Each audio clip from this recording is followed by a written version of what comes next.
Peace and much love, Zin Uru here, hip to my nobility. This week I want to talk about, on our message from the Minista this week, I want to talk about why are you, you? You know, we ask in the gospel of hip hop, we ask the question, we don't ask how did hip hop happen, we ask why did hip hop happen? And so that's the question that I want to pose to everyone today is why are you, you? Not how did you get to become you, but why are you who you are today? And who do you see yourself in the future, as in the future? Who do we see ourselves as in the future as hip-hoppers? So this week I'm going to be reading from the Tao of Jeet Kune Do by Bruce Lee, as well as the Gospel of Hip Hop written by our teacher KRS-One for the Temple of Hip Hop. So before we get started though, I did want to guide everybody there. I have a link down below for the three natures of hip hop. Now today's discussion, I'm going to read about what the three natures of hip hop are, going to breeze over them real quick, but for a deeper understanding, go to the link below this video, and the title is The Three Natures of Hip Hop, and you'll get a deeper understanding about the three different spellings of hip hop that we use at the Temple of Hip Hop. So today I'm going to be focusing on the first spelling, which is capital H, lowercase I, lowercase p, lowercase h, lowercase o, lowercase p. Hip hop is one word. That's hip hop is consciousness. And what we'll do is we'll actually just read. I'll take a moment and we'll read the definition of this, and I'll put that up on the screen so you can read along with it. But once again, please check out the Three Natures of Hip Hop video down below. Study it a few times. You know, they say that whenever we read something, we only retain 10% of what we read. So if we read something 10 times, then we retain 100% of what we read. The same thing with watching those videos. I don't know what the exact numbers are, but watch the video a few times until you get used to speaking and knowing why we spell hip hop the three different ways that we do at the Temple of Hip Hop, and also what each of those natures means and represents. So, you know, first is capital H-I-P, H-O-P is one word. That equals our unique spirit, our unique collective consciousness, the creative force behind hip hop's elements. Hip hop is the name of our lifestyle and collective consciousness. Okay, that's hip hop as consciousness, one word, hip hop as consciousness. The second spelling of hip hop, the second nature of hip hop is capital H, lowercase I, lowercase p, space, capital H, lowercase o, lowercase p. Now this spelling of hip hop is the creation and development of breaking, MCing, graffiti art, DJing, beatboxing, street fashion, street language, street knowledge, and street entrepreneurialism is what we call ourselves and our activity in the world. Hip hop is the name of our culture. So once again, this spelling of hip hop as two words, capital H, lowercase I, lowercase p, space, capital H, lowercase o, lowercase p, that is our cultural hip hop. That is what we call hip hop culture, and that includes the 9 elements. The reason that we're going to be talking about really both those first two natures of hip hop today is we're going to be talking about, remember the question is, why are you you? So we're going to be talking today about self-expression. How do we express ourselves?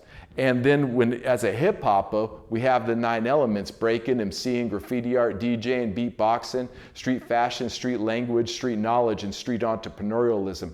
Those 9 elements give us ways to express ourselves. And within each one of those expressions are countless other versions of that expression as well.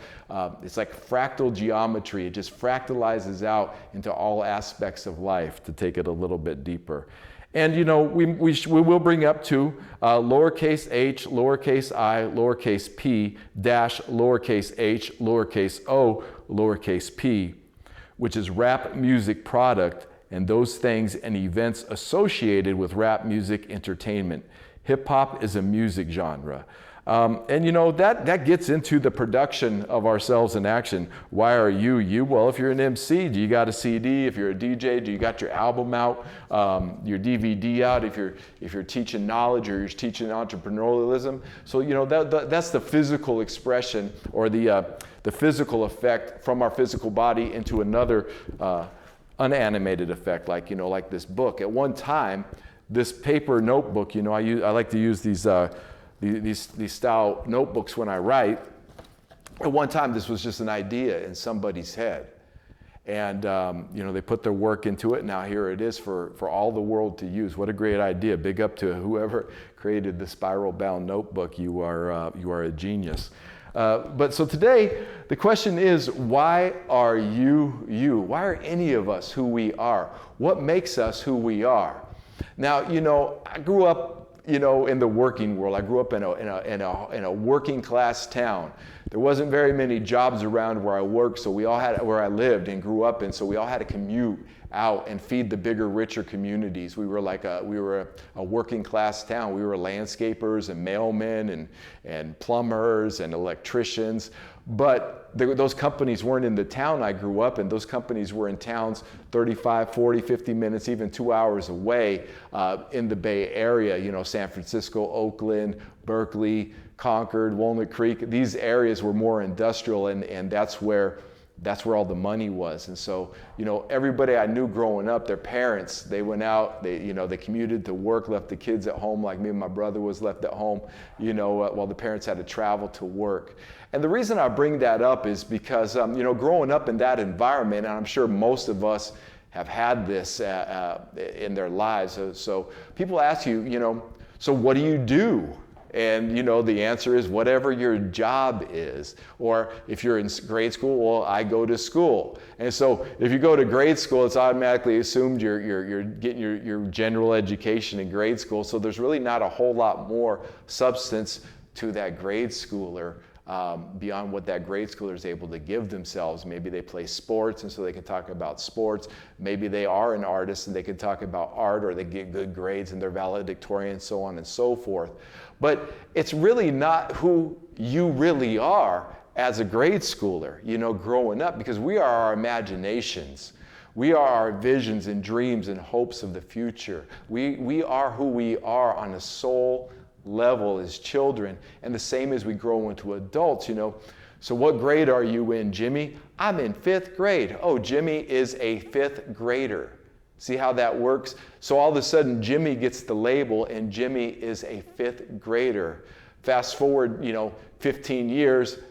Yo, hi, what's your name? My name's Jimmy. Oh yeah, Jimmy? What do you do?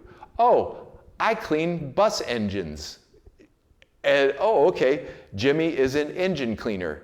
So Jimmy went from being a 5th grader to Jimmy is an engine cleaner. And that's how a lot of people think and perceive their reality. Now, of course, you got your friends and your homies, you gravitate, birds of a feather flock together.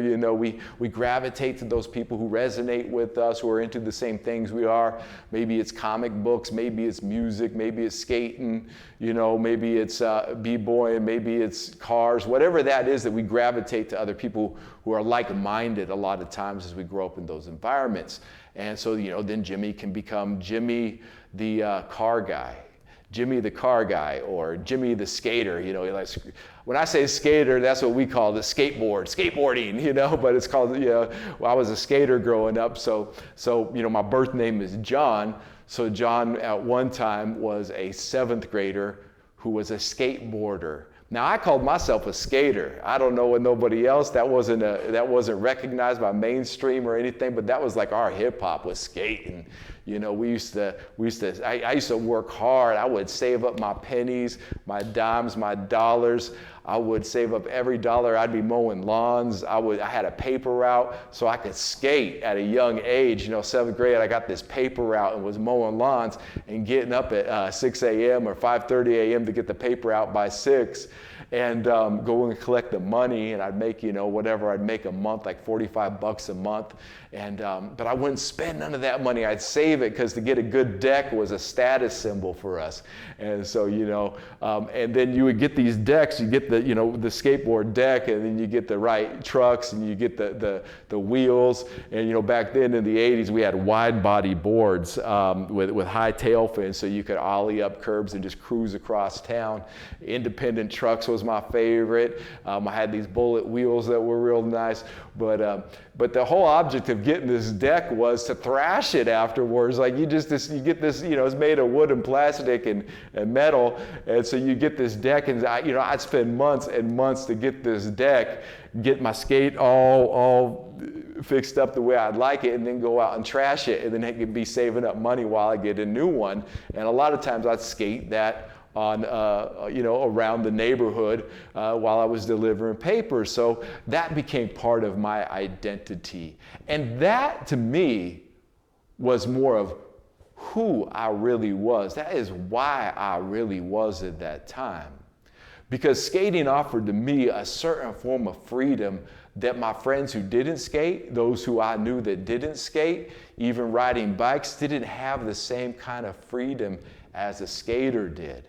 Or at least for me, that was, I had a bike, but I liked riding my skateboard. Even though the bike could get me across town quicker, there was a meditation to me. I liked to just skate for hours. I'd just be whoosh, whoosh, whoosh, going across wherever I needed to go get comic books, to go get, junk food from 7-Eleven, go see a friend, go stay at a friend's house for a while, or whatever that was. Skating was my life. I would have my headphones on, have my Walkman on, because that's how old I am. We had a thing called a Walkman for all you kids out there. And a Walkman was this little cassette deck that you plugged headphones in. It was the earlier version of what we would call the iPod now. But anyway, so I'd have that Walkman on, and I'd just be skating for hours, and it gave me a chance to free my mind, get away from whatever was troubles, the troubles at home, the BS going on at school, just growing up in a world and trying to find out who and what we are actually about. So with all that being said, we have Jimmy, the 5th grader, we have Jimmy, the guy who washes bus engines, and we have Jimmy, the car guy, Jimmy, the mechanic. And same with me, I was John, the 5th grader, John, the 7th grader. But around 7th grade, I had this awakening, and I didn't really realize what was happening at the time, but skating was rebellious at the time as a skater. Like, we were looked down upon. It was before it got really popular and became a money maker that it did years later. The skaters, we were like, I won't say we were the outcasts, because we were like the coolest kids in school. But, we were the ones that the older parent generation put their heads down at, and shame on them. And then the kids who wouldn't rebel against their parents and wanted to play their part in the system, they wouldn't, we were dangerous. We were the dangerous kids. We would get in scraps. We would, I'm not getting into everything that we did as skaters, but, it's a culture. It was a cultural thing. And, that freedom was something that I realized at a young age I wanted more of, but I didn't really know how to get it. So I'm talking to my younger people out there too, that as you get older, never let go of your freedom. Grab hold of that freedom and hold it on to it, because this life is the only one we got. Now, I do believe in reincarnation. I know I've been here more than a few times, and you probably know that too about yourself.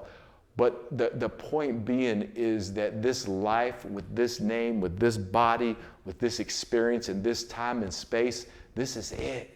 This is what you get. This is all we got right here, right now, in this very moment. And sooner or later, I'm going to leave this body. Sooner or later, we're all going to leave this body and go to someplace else, someplace greater, someplace better, hopefully, or we come back around, as some people have said, and we start over again and learn those lessons. But either way, we don't really know other than what we know inside. And I'll tell you right now, that self-expression, that freedom to express ourselves, that's the greatest gift that we can give ourselves. And in my experience, that's the experience that brought me closer to God. That's the experience that brought me closer to the universe, to life itself, to hip-hop itself even. Now, as a skater, one of my friends, he was a BMX bike rider, so he would skate with me, but I'd skate and he'd just like go along on his bike. As a tough dude, Jesse, my big homie back when I was a kid growing up, And so one time we were out and about, and we went by a karate school, and he's like, "Yo, I'm going to get that. I'm gonna open. I'm gonna take some karate. I'm gonna learn how to whip some ass." And I was like, "Yo, that's dope, man." And I remember him calling me. He's like, "You got to come to this class. You got to come to this class. And so I went to this class, and it was incredible just how the universe worked at that time. My very first karate class, we get in this obscure town, Antioch, California, and there's a guy, a famous martial artist by the name of Joe Louis, who worked with Bruce Lee and Chuck Norris back in the 60s and 70s, a champion himself and a very forward-thinking thinker in the world of martial arts. Is Joe Louis. My friend Jesse's like, yo, you're Joe Louis, right? And he's like, yeah, I'm Joe Louis. And so we were just, as little kids, it was like, I got to learn about who Joe Louis was, the martial artist. But anyway, so follow the train of thinking here, though, that what happens with us, and I'm only using myself as an example, and find these examples for yourself in your own life when you tasted freedom and you kept moving towards freedom. Now, skating in me had created a certain freedom-based mindset, and as a hip-hopper, I realized that my skating, that was my hip-hop. Like as skaters, we were hip-hop. Now, we listened, just like the early days of hip-hop. If you ask the early pioneers of hip-hop, the very first pioneers of hip-hop, they'll let you know at those first hip-hop jams, they wasn't only playing rap music, because rap music was a new thing. They was playing funk, they was playing soul, they was playing rock and roll even, they was playing reggae. They were playing all these different styles of music. That's how we was as kids, as skaters. I heard Jam On It as a kid. Jam On It, Nucleus, shout out the Nucleus. Jam On It, Jam On It, Jam On It. And that was me and my brother's jam. As skaters, we were listening to the Jam On It. We were listening to the Freaks Come Out at Night. The Freaks Come Out at Night. We were listening to Don't Stop, the Planet Rock. You Don't Stop. We heard that very original. That was skater music too, because we were the rebels. We were the outsiders. We were the ones who were listening to music that was on the fringe. And so, we got introduced to that. We got introduced to older punk rock like The Clash, older punk rock like the Ramones, and then just all kinds of different music styles. Bob Marley, Peter Tosh. We got introduced to reggae through that culture. So that was our culture. That was my hip hop as a kid.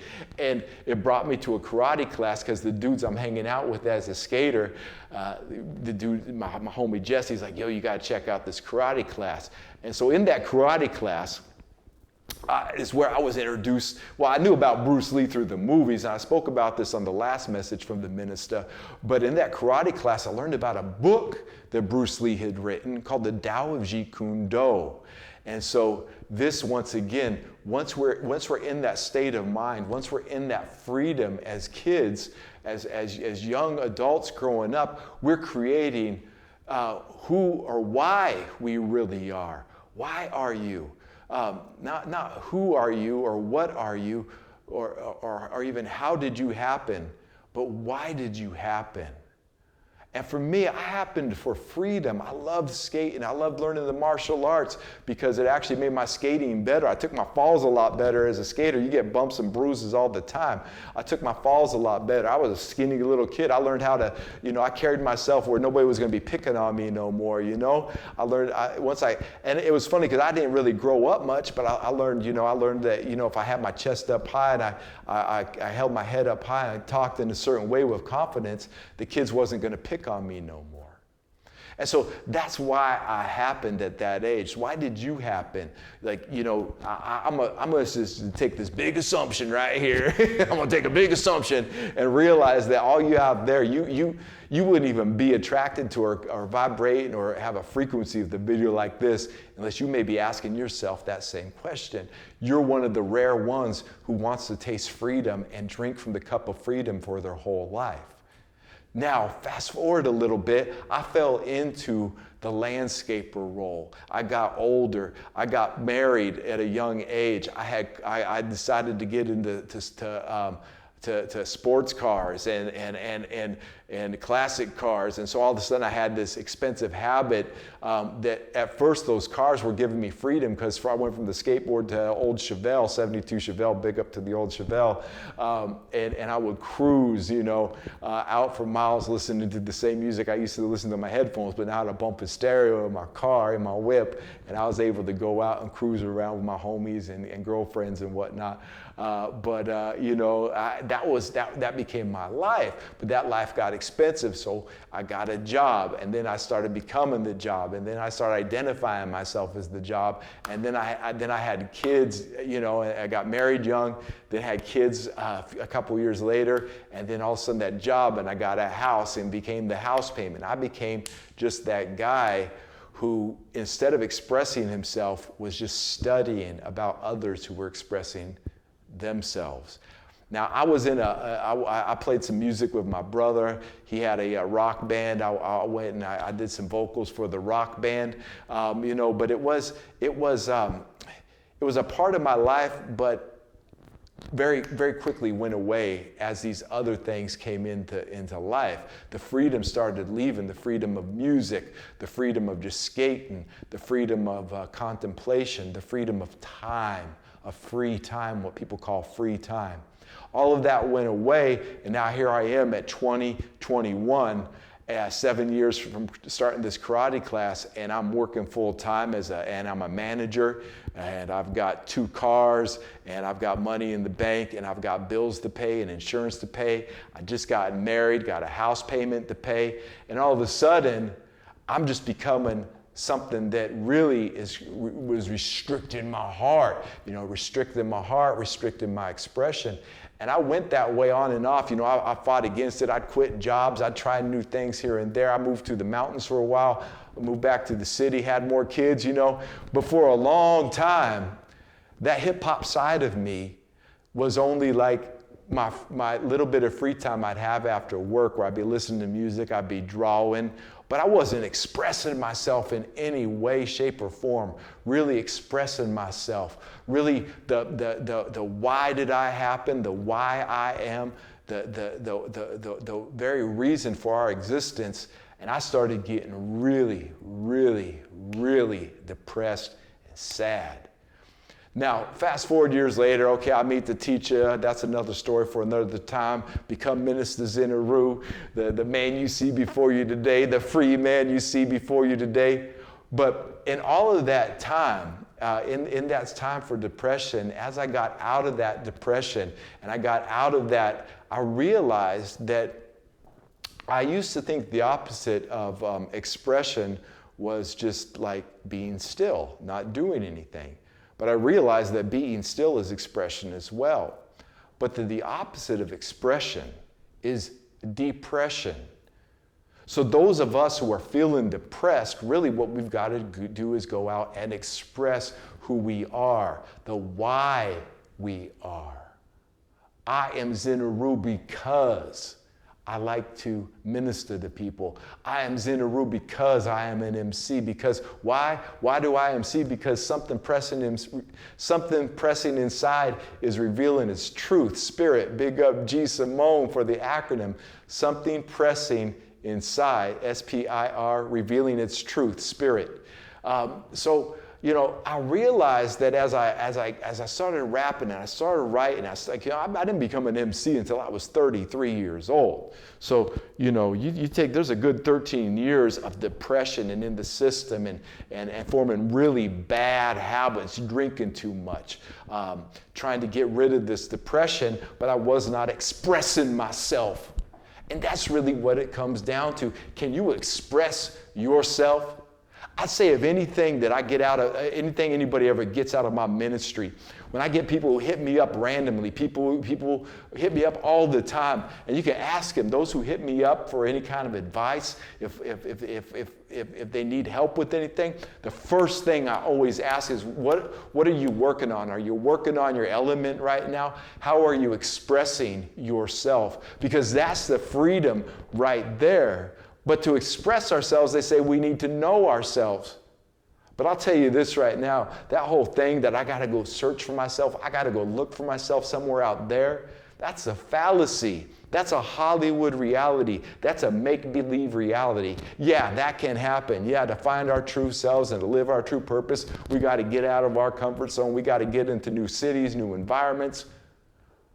But to know thyself, you already know yourself right then and there. There's an old Zen saying, and I'm gonna bring some the Zen Mind, Beginner's Mind book into the discussion next week, in the next couple weeks. But it talks about, and I'm just paraphrasing here, it talks about how the moment you sit in meditation to find Zen, you've already found Zen. Z-E-N, Zen. Now that's very profound thinking, because the moment you say, who am I? You discover who you are at that moment. We discover who we are. So we don't have to go outside looking for ourselves all the time, although we do. The real you, the real why you exist is with you right here, right now, in the space and time that you are in. And it's instant. It's instant. It's like jumping in a river. You get wet instantly. You don't jump in the river and swim around, and then, a week later you get wet. The moment you hit the water, you're wet. Same thing. Once you say, why am I? All of a sudden, you're in the water, you're wet. You start living and discovering who your expression is. Now, at the Temple of Hip Hop, we teach the 9 elements: breaking, MCing, graffiti art, DJing, beatboxing, street fashion, street language, street knowledge, and street entrepreneurialism. If you don't have a form of expression right now, or you do have a form of expression, but you're feeling depressed, jump right on into one of them 9 elements, especially one of those core 4, breaking, MCing, graffiti art, or DJing. Because once I started rapping, once I started MCing, oh man, the real me came into being. My third eye was all seeing. It wasn't just like I was dreaming, I was actually a living human being. And that's what hip hop is all about, and that's what that self-expression is all about. That's the why of who we are. Why are you you? Now when somebody asks you, hey Peace, what's your name? Yo, my name is Zin Uru. I don't even say John Laurie anymore. Another lesson from ruminations I'll be getting into in the future as well. Just dropping these little seeds, letting you know where a lot of these studies are headed. But the why are you you? No longer do I identify myself as what I do. No, I'm not John the landscaper, who used to be John the free kid skating everywhere, and John the kid who learned martial arts and studied Eastern philosophy as a young kid. I became this very robotic being, and a lot of folks we know, a lot of y'all may be even stuck in that robotic thinking. I got to tell you, that's the pit of unconsciousness. That's the pit of despair, because God did not create us. This is what the system is about. The system wants us to fit into that robotic being. Bow, bow, bow. I am a landscaper. And big up to landscapers. If you are a landscaper and that's the why you are, we need more of you in the world. I enjoyed certain aspects of landscaping. There was a creative side to it, but I like to do in my own yards once I learned the basics, because then I could be free to express myself in how I design a yard. You could be in some kind of a job. I'm not dissing jobs, especially the trades, those things that are really useful to society, those trade type jobs. But I am a clerk at the bank. I am, and I'm not dissing nobody. If you're feeding your family that way and you're paying your bills that way, big up to you. Peace, love, encouragement. I know you need a job, you need an income, but you also need that freedom, or you're not going to feel satisfied in this life. And as they say, nobody on their deathbed says, I wish I would have worked more hours at that job. And remember this too, as the gospel of hip hop teaches, wealth isn't so much about what we have. Wealth has more to do with what we can do without. And this for me is why I love the teachings of Zen philosophy, is less is more. Not going without creates more freedom. We spoke about it even the Taoism and the Tao Te Ching last week, that those who have a lot, then they got to carry that a lot with them, and it drags them down. Man, freedom is the ability to move freely about, and sometimes that freedom requires that we got a lot of equipment. A DJ has a lot of DJ equipment they got to carry around, got to have a nice car to get around. So there are certain responsibilities, but why are you?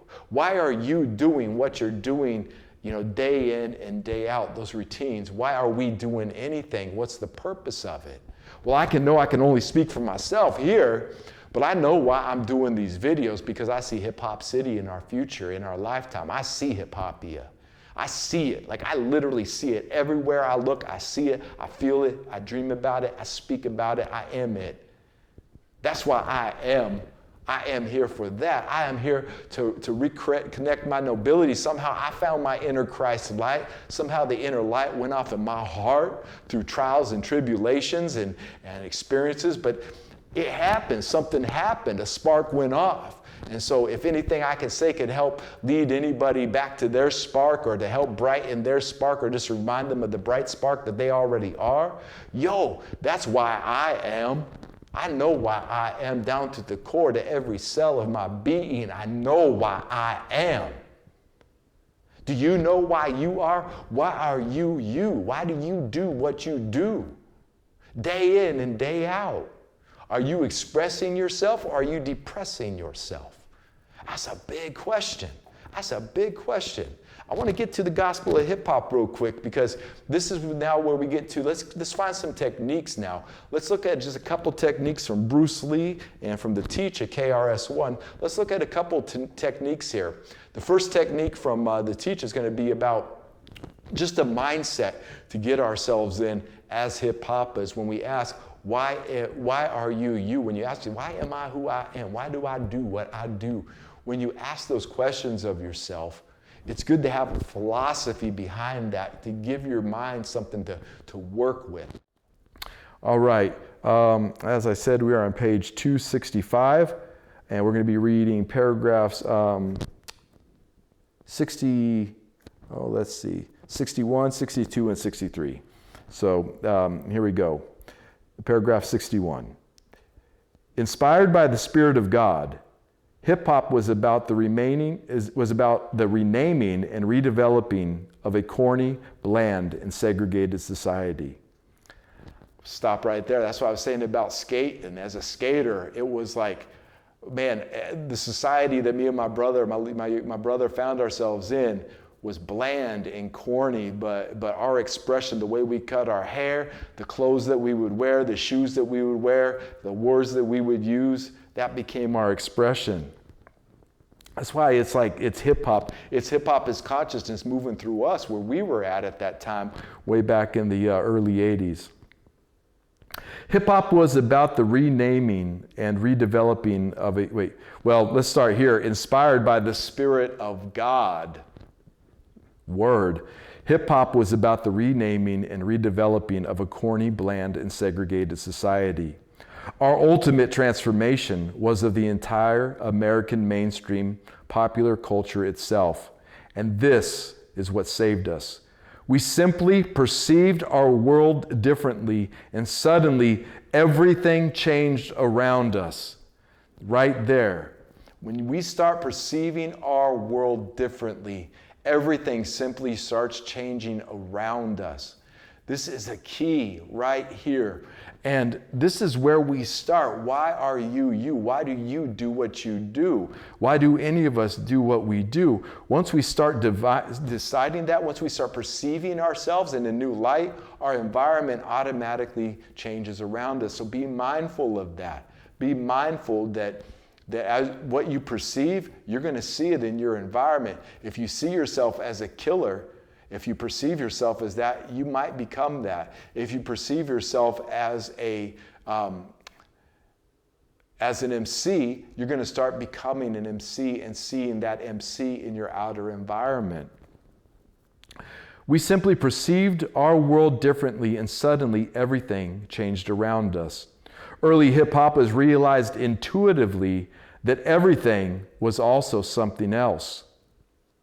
This spirit, everything is always something else. So, a landscaper is always something else. A fifth grader is always something else.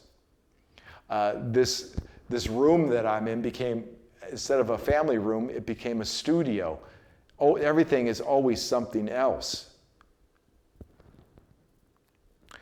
This spiritual sight awareness gave us the ability to begin transforming our surrounding subjects and objects in an effort to create new ways to survive and develop in a society that ignored and rejected our very existence.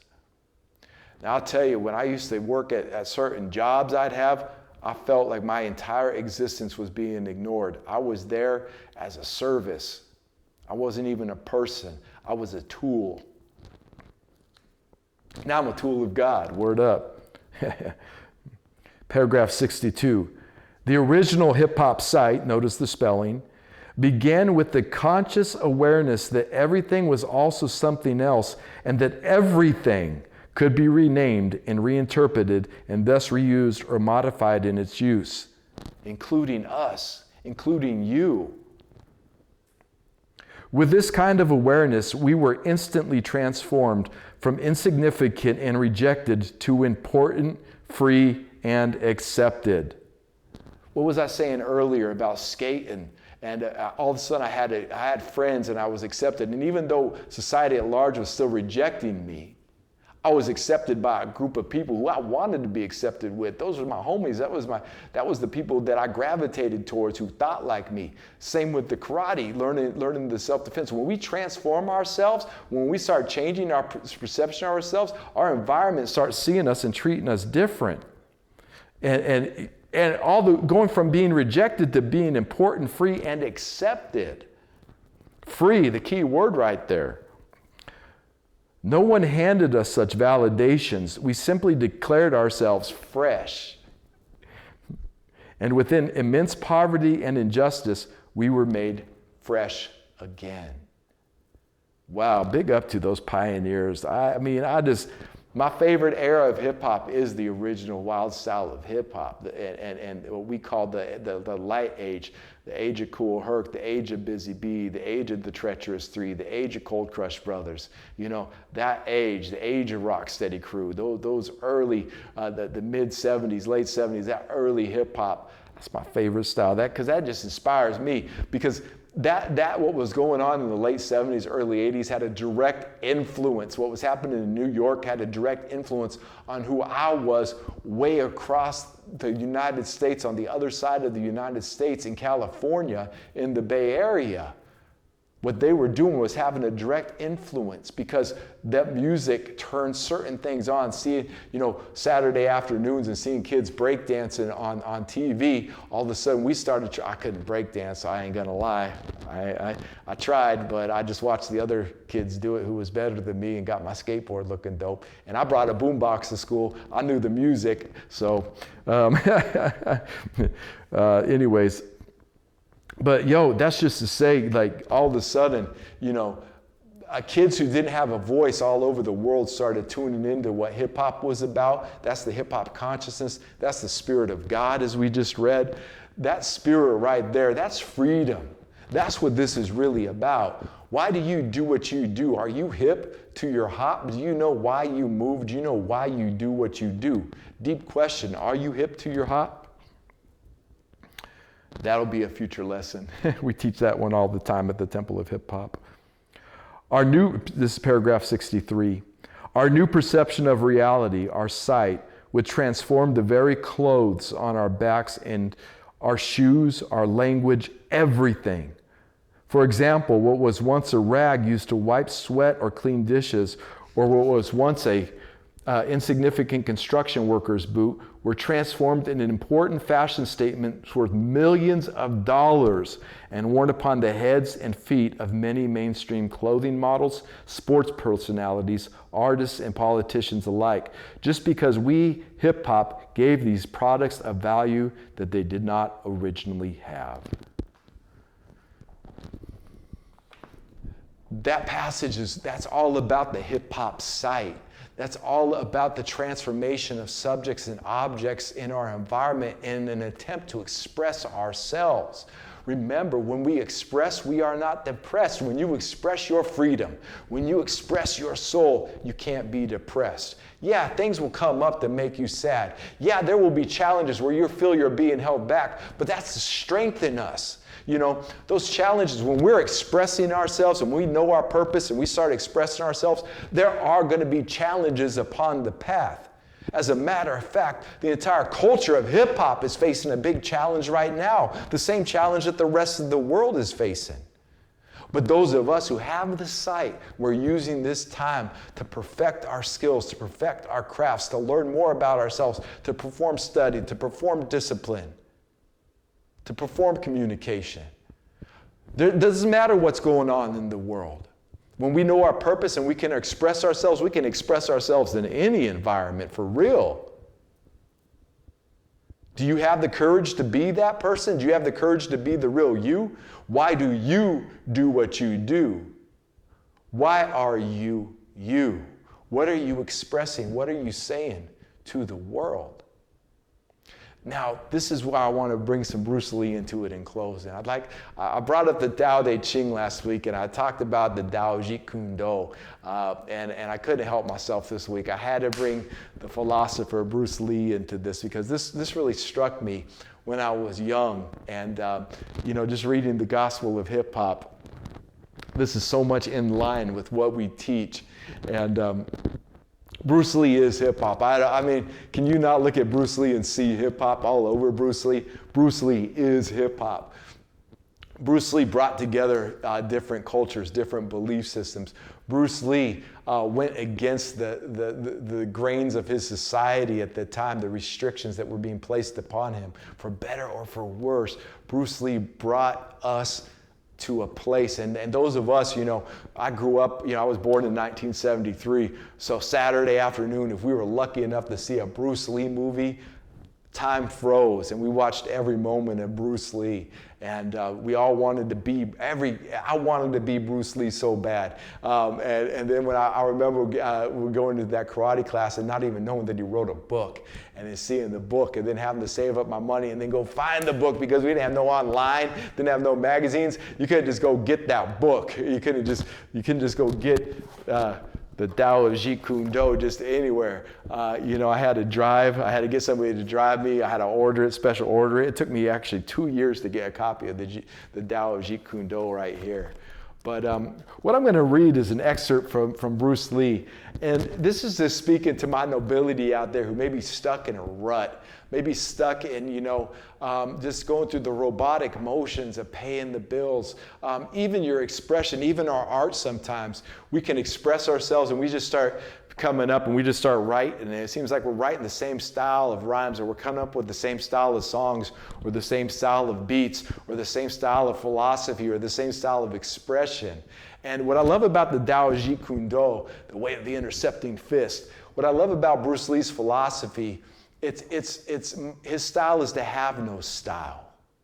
That's a very profound, There is a style to Bruce Lee, but Bruce Lee would take from all these different systems. He'd studied, he studied Wing Chun, and then he studied Jiu-Jitsu and Karate. He studied different forms of martial arts, and he did Western boxing, wrestling, Greco-Roman wrestling. It's almost what we would call modern MMA today, but I stopped there because that's just the physical aspect. Bruce Lee is a spiritual man. Bruce Lee's ideas and philosophies have a spiritual foundation, and that's what led him, these different spiritual, even just the mixture of Tao and Zen. He talks about Zen and Tao. We're talking Japan and China, different martial arts, philosophies and schools, even though, different sides of the mountain, they say, this is something, all these different martial arts, they're just different sides, but at the top of the mountain, they go high enough, they all reach the same top. And so Bruce Lee studied, and when he learned about jiu-jitsu, he took what didn't work from his style and he adapted what did work from the jiu-jitsu. And what didn't work for him and his body type and his body and his style, he would discard and use those things and those techniques that worked for him. But he was always trying new techniques, experiencing and experimenting with new things. But he kept his same base. He kept the flow of being Bruce Lee. He kept his self-expression. Bruce Lee is a master of self-expression. Bruce Lee is a master of self-expression. Listen to him talk. Read what he said. Look at the way he lived his life. Bruce Lee is a miracle. The life of Bruce Lee is a miracle. So what I'm going to read is he's going to talk about not getting trapped inside any kind of certain system, but being fluid with life. We talked about this last week in the Tao, the ability to move, the ability to allow spirit to move. The Tao is the way of spirit. How does our spirit move us? How do we not become rigid and tight in our thinking, in our movement, robotic in our movement? Because they want to shove a microchip up our kids' asses in the future and turn everybody into a motherfucking robot. Everybody want to rap, everybody want to sing like a motherfucking robot. If you don't know that song, you need to go check that song out by Buckshot and the Teacher KRS-One, Robot. But this is the philosophy that I want to leave with right here. How to get out of that robotic thinking. Very simple. Okay, this is what Bruce Lee advises in, once again, the Tao of Jeet Kune Do. Bruce Lee advises, when real feeling occurs, such as anger or fear, can the stylist express himself with the classical method? Or is he merely listening to his own screams and yells? Is he a living, expressive human being, or merely a patternized mechanical robot? Is he an entity capable of flowing with external circumstances, or is he resisting with his set of chosen patterns? Is his chosen pattern forming a screen between him and the opponent and preventing a total and fresh relationship? Whew. This is deep. So when real feelings occur, such as anger or fear, you can throw doubt, depression, when those real feelings occur inside of us, can the stylist, in this case, he's talking about, can the martial artist, can that style, can the one who does a repetitive style of martial arts year in and year out and just is going through the motions, just like us in life, are we going through the motions? Anyone going through the motions? Can you express yourself with that classical method of those motions? Can we express ourselves properly with the repetitive behaviors that we're doing on a day-to-day basis? If you're in a job and you have depression, can you express that pain and that anger and transmute that pain and anger? Do you have a way to do that by going through that robotic motion? No. It comes to a point where we're going through those robotic motions and we're not able to, so we have to keep burying it deep inside, keep burying I know because I was there. I know because I was there. I used to have to bury my anger, bury my depression, bury my sadness because I hated what I was doing. Like I literally hated going to a job and getting up at 6 a.m. because it was suppressing my spirit. Big up to those who can do it. I couldn't do it. Is he a living, expressive human being or merely a patternized mechanical robot? Which one are you? A living, expressive human being or a patternized mechanical robot? Is he an entity capable of flowing with external circumstances, with life itself? Can you flow with life itself, with your purpose? Or are you resisting with this set of chosen patterns? What are those chosen patterns? My name is Jimmy. I'm a 5th grader. My name is Jimmy. I clean car engines. My name is Jimmy. I am a mechanic. My name is Jimmy. I am a car guy. Those are those patterns. And so when these other things, these unanswered questions or these unanswered feelings or these unanswered expressions keep piling up and up, we can't let them out through the same methods that are enslaving us, that are holding our expression back, that have made prisoners of our expression. Beware of those patterns in your life that make your expression a prisoner, including social media, including Facebook, including Instagram, including YouTube, including Netflix. Let's not become amused to death. Is his chosen pattern forming a screen? Wow. Between him and the opponent and preventing a total and fresh relationship. He said a total and fresh relationship. Did we not just read about how hip hop as a form of expression made us fresh, makes us fresh. I know I'm fresh. I'm fresh every day. I got something fresh going on. Now, two things here on this very last sentence I want to point out. Now, we could take this from him talking to a martial artist.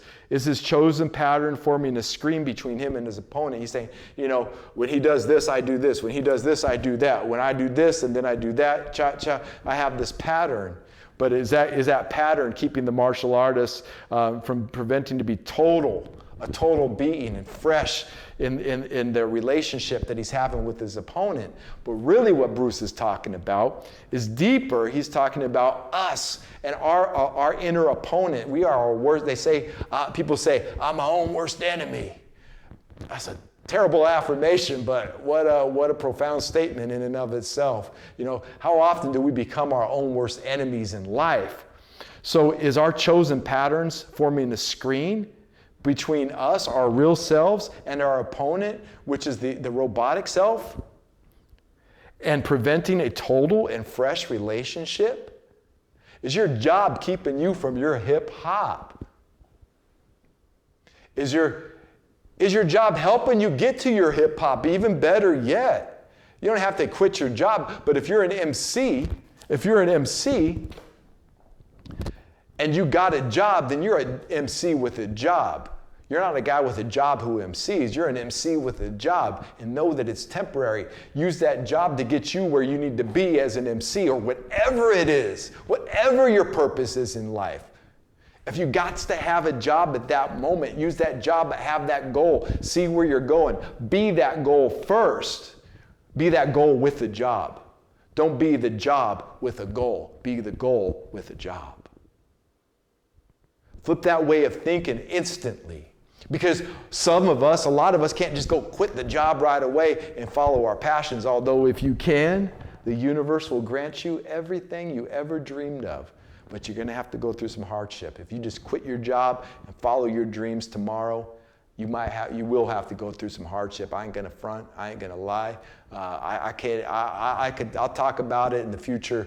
The hardships that I faced to just be here, to say Minista Zin Uru, to have a copy of the Gospel of Hip Hop, to be a recognized intellectual, spiritual contributor to the Gospel of Hip Hop, to be able to have people hit me up on a regular basis, and that's really what this is about. People ask me all the time, Zin, they're like, Zin, I need some help. I'm going through some depression in life. Well, are you expressing yourself? Because depression is the opposite of expression.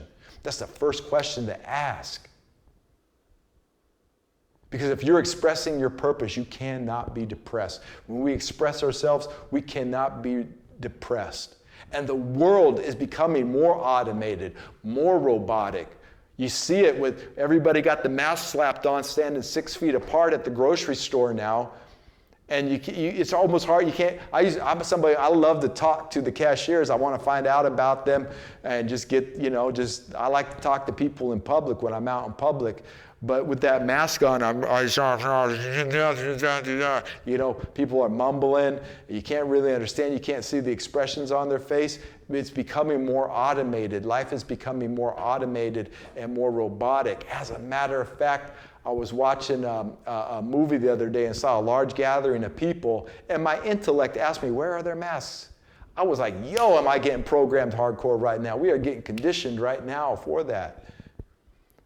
So as the world is becoming more robotic, they have designs to keep us more robotic. They say that in the future, that Amazon wants to, in the future, be able to just use a drone to drop off a package at your house, and that their program is so intuitive that it will drop off a package at the house that you wanted, but you didn't know you wanted it yet. You didn't even ask for it yet. That somehow Amazon has these programs they're working on, these AI programs, that's going to predict through people's patterns, through the robotic patterns, what they're going to want in the future, and know before the person wants it what they want. The only entity that really knows what I want and who I'm going to be and what I require in the future is God, not Amazon. God. So the world's moving towards more robotic nature. Let's be like Bruce Lee. Let's be like the teacher. Let's be more free with our expression, because that's what this is really about. Remember, you know, in the prophecies, like the book of Revelation, there's two realities coexisting at the same time. There's the beast and the beast system, and there's the kingdom of heaven and the Christ, happening simultaneously. The kingdom of Christ represents the freedom. The beast system represents the robotic nature. And it happens on a macro level down to the micro level with each of us. Why are you you? Why do you do what you do? Why do any of us do what we do? Well, I know that I'm hip to my hop. I know why I am hip hop. I know why my heart is warm every day. Because that kingdom of heaven, the mystical inner city, that MIC, the mystical inner city, that reality, that reality of Hippopia, that reality is happening right now, and all we've got to do is tap into that reality, unplug from the matrix, and tap into the true humanity. Leave the matrix behind. Leave that robotic. It starts with the robotic thinking. Leave it behind and never return.